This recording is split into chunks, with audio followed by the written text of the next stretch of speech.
Hello সবাইকে, সবার কি অবস্থা? সবাই কেমন আছো? আলহামদুলিল্লাহ আমি ভালো আছি। চলে আসলাম আজকেও মাটির চুলায় রান্না করার জন্য। একদম গাছগাছরার ভিতরে উঠানে শীত শীত পড়তেছে, রোদ এসে পড়ছে। দেখো আমি কিন্তু সোয়েটার পরছি, চাদর পরছি, তার মানে তোমরা একবার চিন্তা করো গ্রামে কতটা শীত পড়ছে। শহরের কি অবস্থা তোমরা কমেন্টস করে জানায়ো তো। এই যে আমি একটা অকর্মার ঢেকি, বুঝতে পারছো? এই ফ্যানের মার মানে ভাতের মার জড়াতে যাই আমার হাত পুড়ে যায়, মানে 2-3 দিন আমার হাত পুড়ছে। তো কি করার, মাইয়ে মানুষ হইছি, বউ হইছি, মা হইছি, বেটার বউ হইছি, হাত পুরুক আর পা পুরুক আর গা পুরুক, ফ্যান তো জড়াতেই হবে, কারণ ফ্যান শুধু তো আর ভাত কাউকে খাওয়ানো যায় না। যাই হোক, হাত পা পুরাইও রান্না করতে হয়। তো আজকে আমি রান্না করব হচ্ছে কচুরলতি দিয়ে শুটকি মাছ আর হচ্ছে কুমড়ো ভাজি। শুটকি মাছ হচ্ছে কচুরলতি দিয়ে রান্না করলে খুব টেস্টি হয়, খুব মজা লাগে। তোমরা একদিন ট্রাই করে দেখতে পারো। আমাদের এই যে এই শুটকি আনছে, কি শুটকি এটার নাম আমি জানি না, লম্বা লম্বা কি চেলা শুটকি না কি শুটকি আমি জানি না ভাই। তো যাই হোক, শুটকিগুলো আগে আমি পরিষ্কার করে নেব।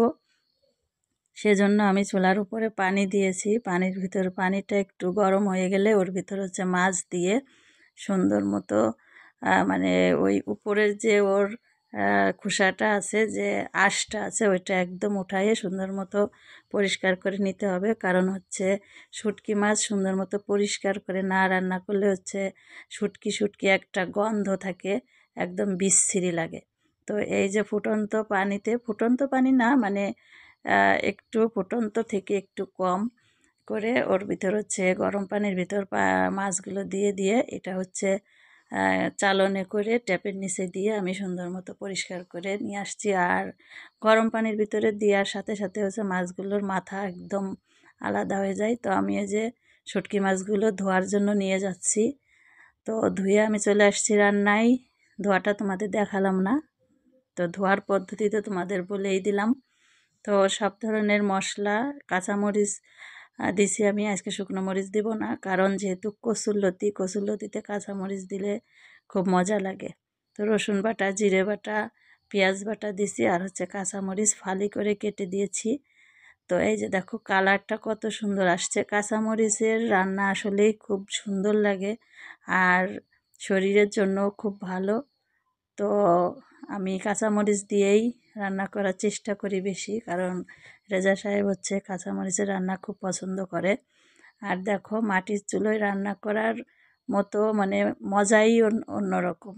এটা যে কত সুন্দর একটা রান্না, একদম উঠানে রোদ এসে পড়ছে, তো রোদে হচ্ছে বসে শীতের দিনে উঠানে বসে রান্না করা, এটা আসলে যারা গ্রামে থাকে তারাই এটা হচ্ছে বুঝতে পারে।